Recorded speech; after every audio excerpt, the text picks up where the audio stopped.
Salut à toi, donc du coup on se retrouve pour cette vidéo partie 2, comment avoir au moins 900 points au TOEIC en 2 semaines. Dans la première partie, je t'avais expliqué vraiment l'attitude à avoir, comment s'organiser, comment travailler, quoi réviser, avec un petit planning de 2 semaines où je te donnais voilà, un emploi du temps à suivre pour viser les 900 points. Tu peux retrouver ça dans la première vidéo. Et aussi, je te donnais quelques fiches gratuites issues de mon site de toeikeasy.com que tu peux retrouver en description.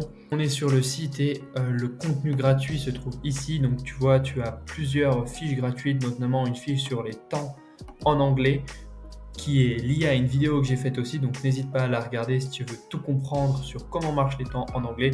C'est vraiment top. Voilà, on a créé ensemble de TOEICBox qui est une formation complète pour réviser le TOEIC avec 10 tests complets de difficulté supérieure, 11 points de grammaire, 11 fiches de vocabulaire et aussi 10 tests de reading, donc les parties 5, 6 et 7, vraiment en exercice pour vraiment aller en profondeur et te faire réussir à avoir au moins 900 points. C'est vraiment l'idéal. Si tu as un niveau un peu moyen en anglais, c'est vraiment top. On a voulu faire aussi cette box accessible pour tous et toutes à un prix qui est abordable à 15,90 € et tu as tout ça inclus, donc n'hésite pas si tu en as. On va rentrer dans le cœur du sujet où on va prendre partie par partie, on va les décortiquer. Je vais te donner tous les tips essentiels. On va prendre aussi quelques exemples d'exercices et on va les corriger. Comme ça, tu vas vraiment être parfait et prêt pour ce TOEIC, à avoir au moins 900 points. Je t'ai remis un peu les principaux points, que 70% va être ta note finale, ça va venir du reading, c'est vraiment super important, 30% du listening, c'est un test passif, il n'y a pas de points négatifs. Ça, c'est parfait pour les mathématiciens. Vous pouvez faire un peu jouer les probabilités si vous avez des 12 entre 2 ou 3 questions.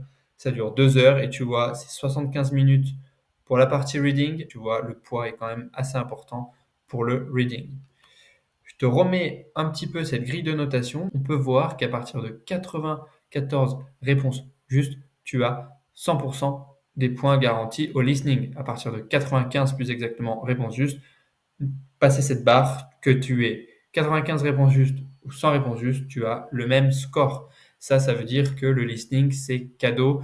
Tu as le droit à quelques erreurs en plus et tu es sûr de maximiser tes scores. Et ça veut aussi dire que le reading, c'est vraiment la partie la plus compliquée. Donc maintenant, on va voir ensemble la partie 1. Quels sont un petit peu les pièges? Ça va être des pièges sur des mots similaires, souvent des homonymes, des mots qui se ressemblent, ok? Il va falloir que tu attendes vraiment la fin de l'audio pour prendre ta décision de réponse. Parce que des fois, à la fin, ils peuvent mettre quelque chose qui change un petit peu, ok? Et tu peux aussi éliminer les réponses. Donc, je vais lancer un audio pour les deux images que tu vois ici, et puis on va les corriger ensemble les unes après les autres. C'est parti. Number 1. Look at the picture marked number 1 in your test book. A, A woman is painting a house. B, A woman is watering a plant. C, A woman is fixing a door. D. A woman is sweeping a walkway. Donc voilà, pour cet audio, tu as pu peut-être trouver la réponse. C'était la réponse B, a woman is watering a plant. Ça pouvait pas être la A qui était a woman is painting a house parce qu'on la voit pas du tout en train de peindre une maison. Ni la C, on la voit pas fixing a door. Et on la voit pas non plus sweeping a walkway. Ça veut dire passer le balai devant chez elle. Donc c'était forcément la réponse B. Donc tu vois, question très facile, point garanti, pas besoin de réviser non plus énormément. Le type, c'est d'être vraiment attentif sur l'image et de ne pas interpréter. Si tu comprends pas, ne l'interprète pas. La 2, c'est parti. Number 2. Look at the picture marked number 2 in your test book. A, They're folding some papers. B, They're putting a picture in a frame. C, They're studying a drawing. D. They're closing a window. Ah, donc la 2, il fallait regarder, ils sont en train de regarder un dessin, ils sont en train d'étudier un dessin, ils sont pas en train de faire d'autres choses. Donc ne te laisse pas perturber par la fenêtre, par ces mots que tu vas peut-être connaître qui vont te rassurer, ok? Donc la A, c'était they're folding some paper, ça veut dire ils plient, ils tournent, ils plient des papiers, c'était pas ça. La B, c'était they're putting a picture in a frame, ils mettent une photo dans un cadre. Il y a un cadre, hein, le cadre est là, mais ils mettent pas du tout de photo dedans. Après la C, qui était la bonne réponse. They are studying a drawing. Ils étudient un dessin, un schéma dans ce cas-là. Ok. Et la D, they are closing a window, hors contexte, même si la fenêtre pouvait nous laisser penser que c'était ça, si on comprenait mal la question, mal l'audio. Donc voilà, toujours se rapporter à ce qu'on voit sur l'image et c'est gagner ses cadeaux. Maintenant, on va partir sur la partie 2 et les tips que je peux te donner là-dessus. Dans la partie 2, il faut vraiment bien écouter le premier mot. Ça va toujours être who, why, would. Tous ces mots-là vont nous indiquer quoi répondre. OK? Donc, tu vas par exemple avoir who, tu sais que tu vas chercher quelqu'un et pas un objet. Tu as why, tu sais que tu vas chercher une cause. OK? Et tu vas voir, on va faire ces 4 à la suite. Tu vas voir à quel point c'est essentiel. La partie 2, c'est une partie cadeau. Tu dois tout trouver. Il n'y a que 3 choix possibles, A, B ou C. OK? Donc A, B ou C. Donc déjà, sur les probabilités, tu as une chance sur 3, ce qui est énorme, énormissime. Même si tu répondais que la réponse B, par exemple, tu es sûr de choper des points. C'est débile, ne fais pas ça, parce que c'est vraiment facile de gagner des points. Attends vraiment, là, je t'ai mis une petite remarque qui est attendre la fin. Dès la fin de la partie 2, tu vas commencer à lire les questions de la partie 3 et les réponses pour gagner du temps, mais ça, on va le voir juste après. OK? Allez, c'est parti, on se lance les questions et après on met pause et on regarde ensemble. Question 7.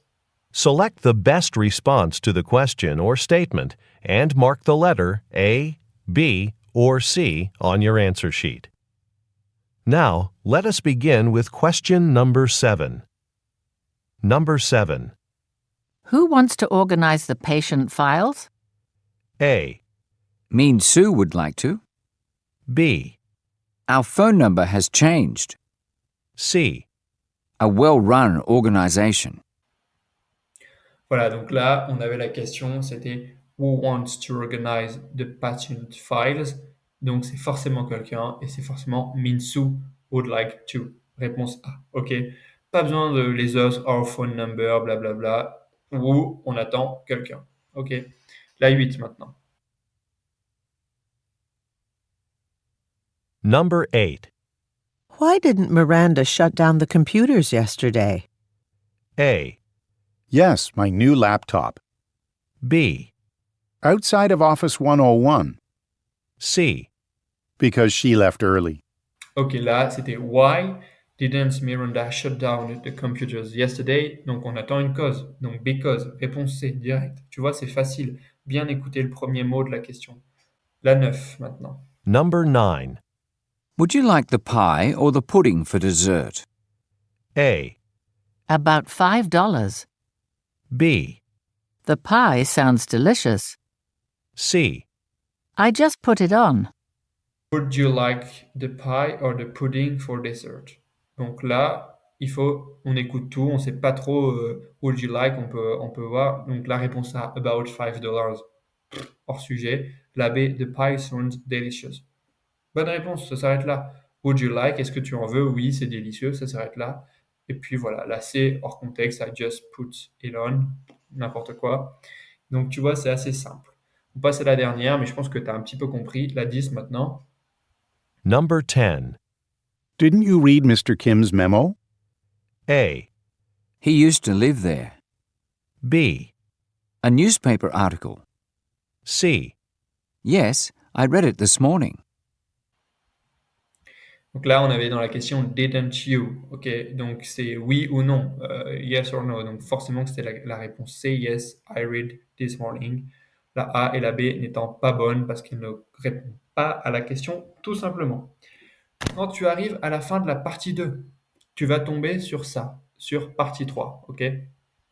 Là, c'est essentiel que sur partie 3, avant qu'ils annoncent les directions, tu lis au moins le maximum de questions que tu peux sur le premier audio. Donc, where does the man mostly like work? Why the man calling? OK. Why will the woman email the man? Et tu lis les différentes questions qui arrivent. OK. Tu essayes de le faire toujours en avance pour la question d'avant. Comme ça, tu perds pas de temps, t'es pas rattrapé par l'audio et ça, c'est vraiment un super tip. On va maintenant écouter ensemble la question et puis on va en faire les deux premières et puis on va voir comment on peut prendre de l'avance. Donc là, déjà, avant de commencer, il va y avoir les directions où ils vont dire You will hear some conversation, blablabla. Là, toi, tu lis directement la question 32. Where does the woman most likely work? Ok, donc où est-ce qu'elle travaille? At the restaurant, at the ticket office, at the bank, at the hotel. Donc déjà, tu sais qu'est-ce que tu cherches et tu es prêt à répondre. L'audio va se lancer, c'est parti, on lance l'audio. Part 3. Directions. You will hear some conversations between 2 or more people. You will be asked to answer 3 questions about what the speakers say in each conversation. Select the best response to each question and mark the letter A, B, C, or D on your answer sheet. The conversations will not be printed in your test book and will be spoken only one time. Questions 32 through 34 refer to the following conversation. Hi, Maria. Were you able to start on the wedding cakes yet? Yes, I've started on the Anderson order. It's a little more complex than I thought it would be. Yes, they're more complicated and they do take a little more time, but it'll be worth it. Right. We can definitely increase our bakery sales by offering wedding cakes. Take a look. Is the color of this frosting okay? Actually, the order called for a dark pink. This is a little too pale. Let me get some more food coloring from the supply closet. Donc voilà, là, on sait déjà la réponse en fait. Elle travaille tout simplement at the bank. On a les mots du vocabulaire de la banque. Et puis voilà, c'est tout. Ça s'arrête là. Voilà, ça c'est le tips majeur pour réussir la partie listening. Ok? Voilà, ça va être pareil pour la partie 4, sauf que là, il y a un speaker. Donc, le premier mot de la question est super important, comme dans la partie 2. Where, what, who. Voilà, pour vraiment savoir ce qu'on cherche. Par exemple, la partie 71, la question 71, pardon. Where, bon là, il y a différentes options. Mais who mostly like is the speaker à la question 77. Ben voilà, là, on peut lire en avance. Si on a lu en avance, qu'on a gardé notre avance à partir de la partie 2, de la partie 3, de la partie 4, ben on va toujours avoir de l'avance et on va toujours déjà savoir ce qu'on doit chercher. Super important, ok? Attention au piège, attendre jusqu'à quand même la fin, même si on se prépare. On se prépare, mais si à la fin de l'audio, on entend qu'il y a un changement, parce que souvent il change, là, à ce moment-là, on revient sur notre question, grâce à l'avance qu'on a eue. Voilà, ça, c'est les tips que je peux vous donner. Pour les exemples comme ça, c'est la même idée, la même stratégie. On lit avant. Vous voyez que si vous avez de l'avance, vous allez lire le graphique avant et pendant l'audio, vous n'allez pas être perdu à devoir lire le graphique. Donc, l'audio d'avant continue. Je check juste si dans l'audio d'avant, la fin n'est pas importante. Et en même temps, je lis ça. Je vois, OK, Alberta, Québec, OK, des increase in sales. Donc, combien ils ont augmenté dans les sales. Donc voilà, donc ça, c'est vraiment simple. On attend, on lit, et puis après, what kind of product does the speaker company sell? Et puis, voilà. OK?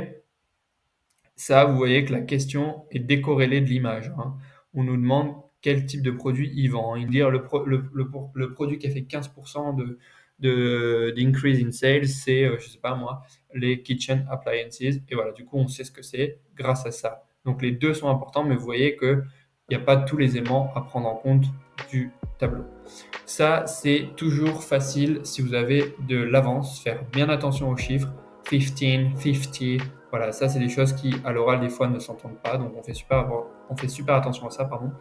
Voilà, donc maintenant on va passer aux tips sur la partie reading. J'espère que ces tips pour la partie listening vont vous aider. Si vous voulez plus d'exercices, plus d'audio, je vous rappelle que sur le site, dans la TOEIC Box, il y a à peu près plus de 10 sujets avec le script pour vous entraîner. Donc vous avez le script de l'audio, vous pouvez voir du coup le texte si jamais vous avez mal compris et vous entraîner comme ça. Honnêtement, c'est pas la partie la plus dure, le listening, c'est pour ça que j'ai pas passé trop de temps. On a fait 2-3 exos pour voir ensemble, mais voilà, c'est important que vous vous entraînez tout seul un petit peu là-dessus et vous allez voir 1, 2, 3 fois en prenant la technique de l'avance, je l'appelle comme ça, prendre de l'avance, lire les questions et les réponses avant, vous allez voir que vous allez progresser super rapidement.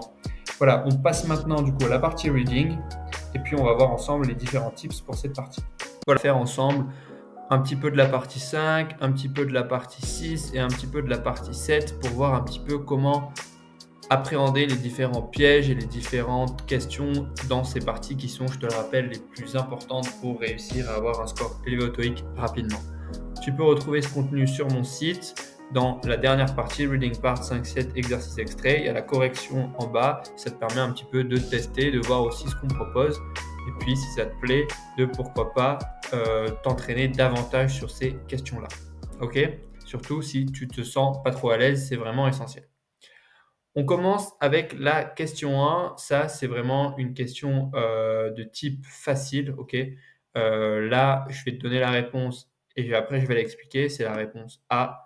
Pourquoi? Tout simplement parce qu'on demande que la restructuration du département sera discutée, discussed at the meeting.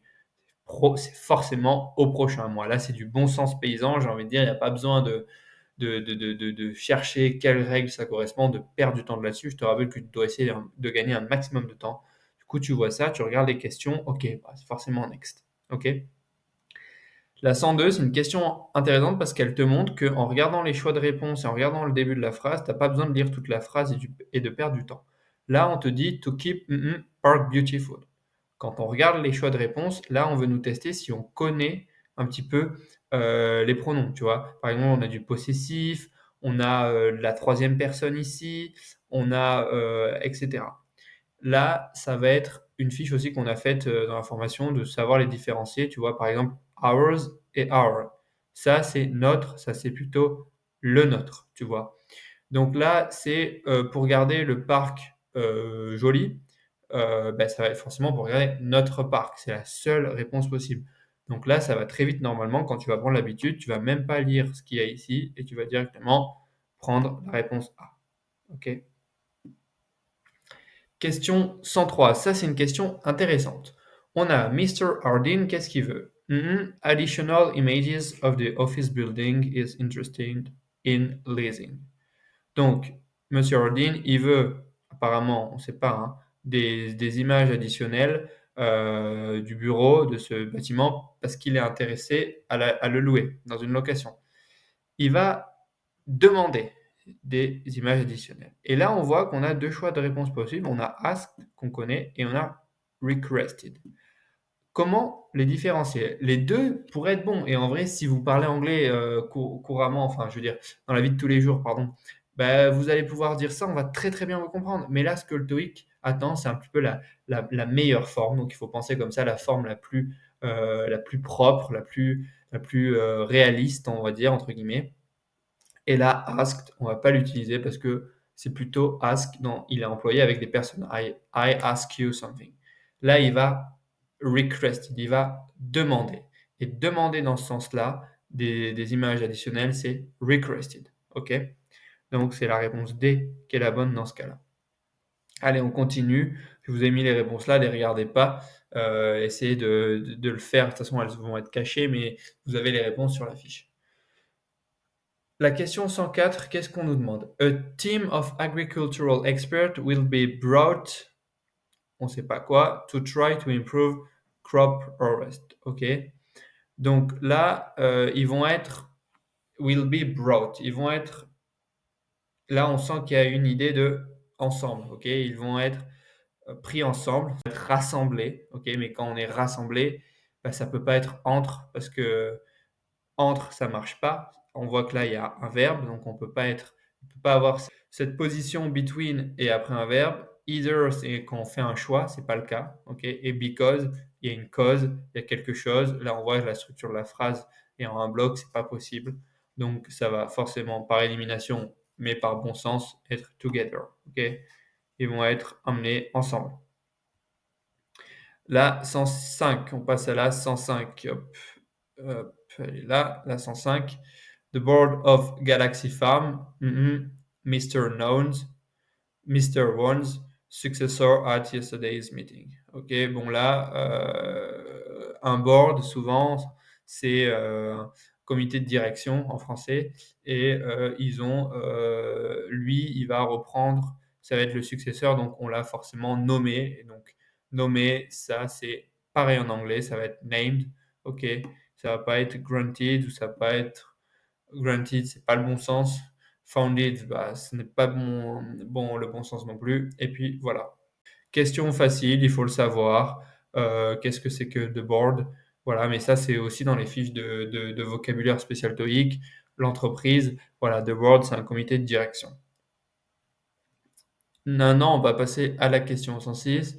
If your parking permit is damaged, bring it to the entrance station for. Là, c'est une question de catégorie grammaticale de famille de mots. Il y a une fiche ici sur les familles de mots, je peux l'ouvrir avec vous, et où je vous explique un petit peu les mots qui se terminent comme ça sont des adjectifs, ils doivent être utilisés ici, etc. Et il y a aussi des exemples issus de la partie 5, et c'est exactement ce qu'on a un petit peu ici.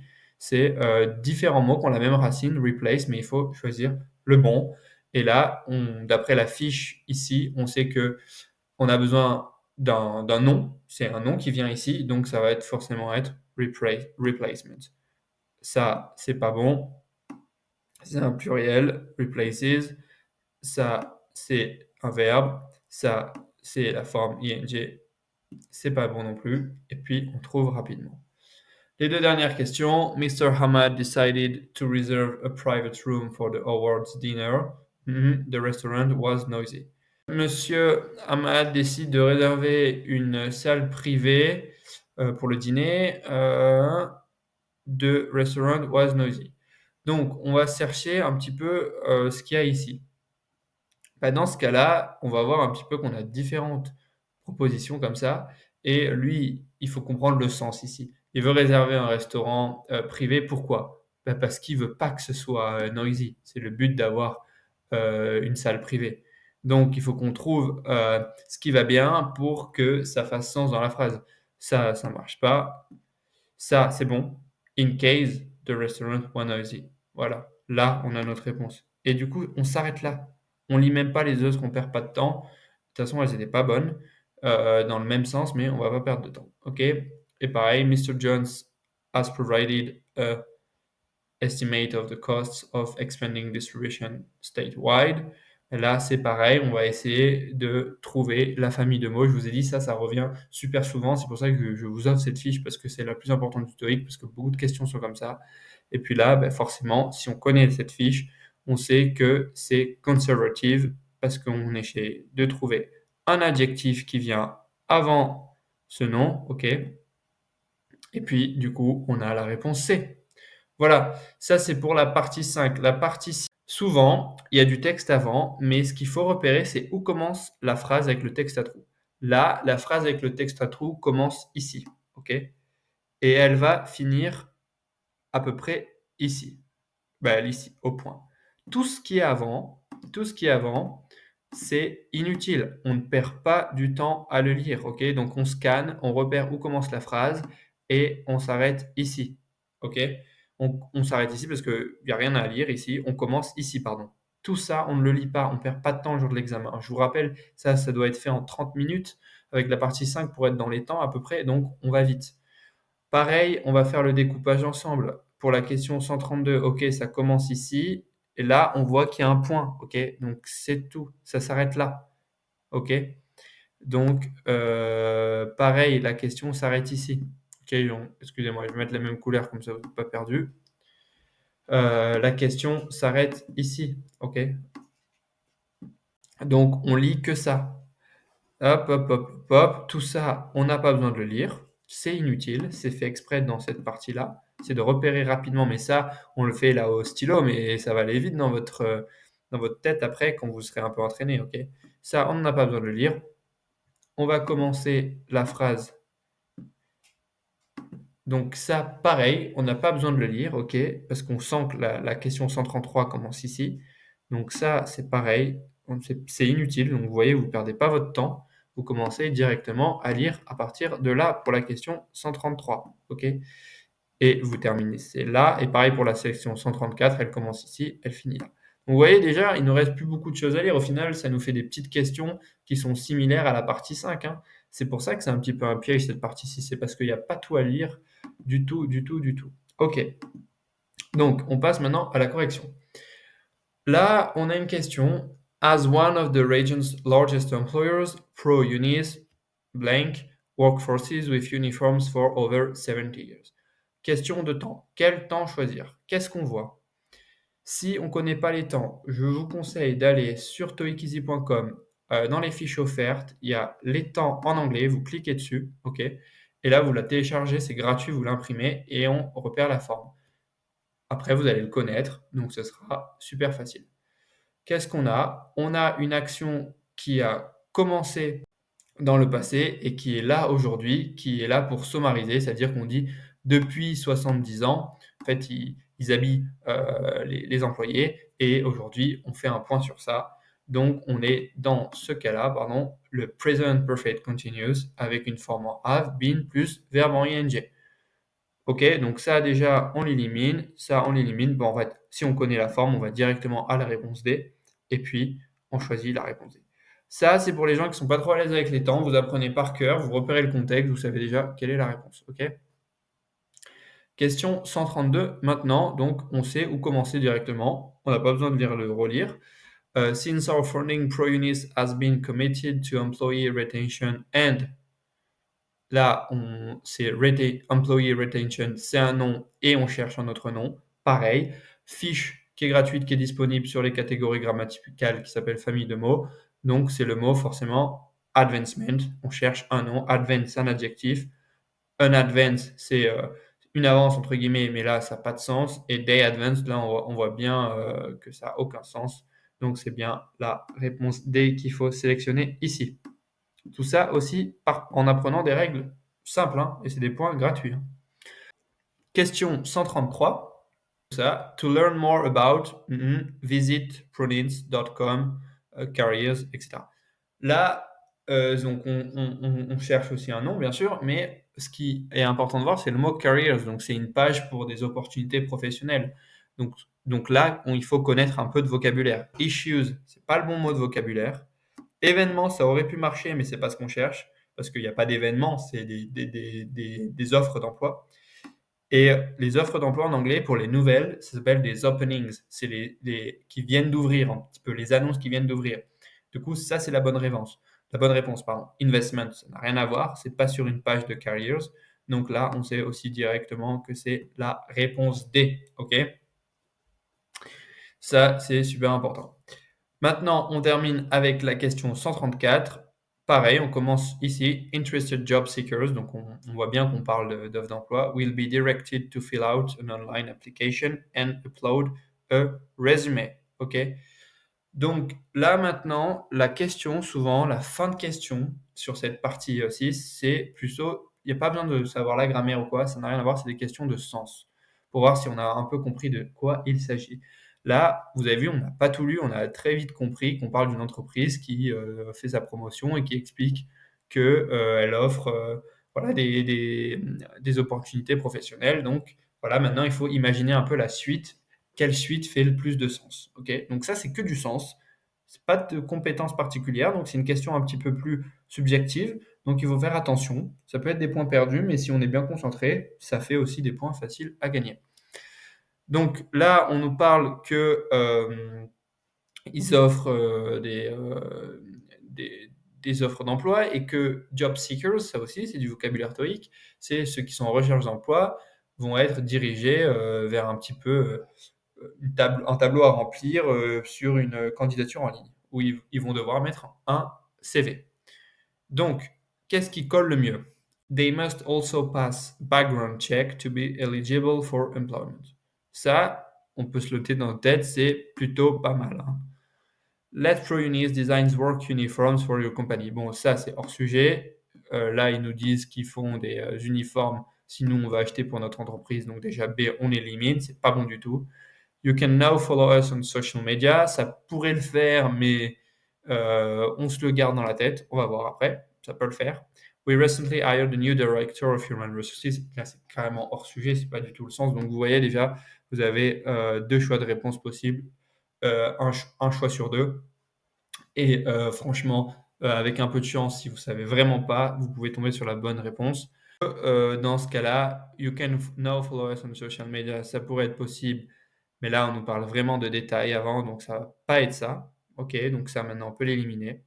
Et en fait, la bonne réponse, ce sera la réponse A. OK, celle qui fait le plus de sens dans la phrase. Vous pouvez ne pas être d'accord en soi, ça aurait pu être aussi bon, hein, mais celle qui fait le plus de sens, c'est quand même la réponse A. Maintenant, partie 7. Donc, vous allez voir, il y a pas mal de pièges qui sont mis en place par les créateurs du TOEIC et on va voir justement comment les éviter et comment en fait toujours répondre juste, que ce soit un texte, 2 textes ou 3 textes. Je vais vous donner du coup les tips parce que ce qui est important de savoir dans la partie 7, c'est que vous avez une partie, vous allez avoir un document, ça va durer quelques questions, puis après 2 documents et puis à la fin, le boss final, 3 documents et forcément, ça devient plus dur quand il y en a 3. C'est pour ça qu'il faut prendre l'habitude d'avoir la bonne méthode. Donc, dans la partie 7, ce qui se passe, c'est que souvent, vous allez voir, il y a des petits pièges. Premier conseil que je donne toujours, c'est que d'abord, on lit une fois le texte en scannant, en repérant un petit peu les choses clés et puis après, on lit les questions et ça va aller tout seul. Conseil que je peux vous donner également, c'est qu'il ne faut pas inventer dans la partie 7. C'est vraiment tout est dans le texte, il ne faut pas déduire ou inventer, ou supposer que, non. Ça doit vraiment être dans le texte, sinon ça, c'est des points perdus. La technique, c'est de faire d'abord une première lecture où on va un petit peu piocher des informations et puis on va lire après rapidement les questions et ensuite on va revenir sur le texte. Par exemple, là, on va faire un premier scan très rapide. OK, lui, il reçoit un mail de cette personne. Le sujet, c'est qu'ils veulent replanifier le meeting. On ne sait pas pourquoi. Et puis, voilà. Les questions, bah, pourquoi elle lui envoie ce mail et qu'est-ce qu'il y a de mauvais avec la première timeline, la première heure du meeting. Voilà, déjà là, c'est bon, on sait les questions. Maintenant, on va piocher les informations et ensuite on répondra aux questions.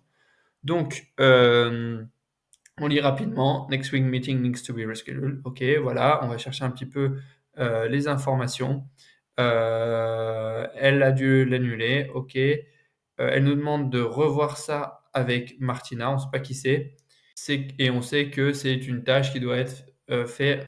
Donc, on sait aussi que Martina, hop, on relit rapidement, c'est la New Office Assistant. Voilà. Ces éléments, ça suffit largement pour réussir. Donc, elle est le new, c'est une New Assistant. Il doit lui revoir quelque chose avec elle et c'est tout ce qu'on sait. OK? Donc voilà sur le texte. Là déjà, on va à la question 1.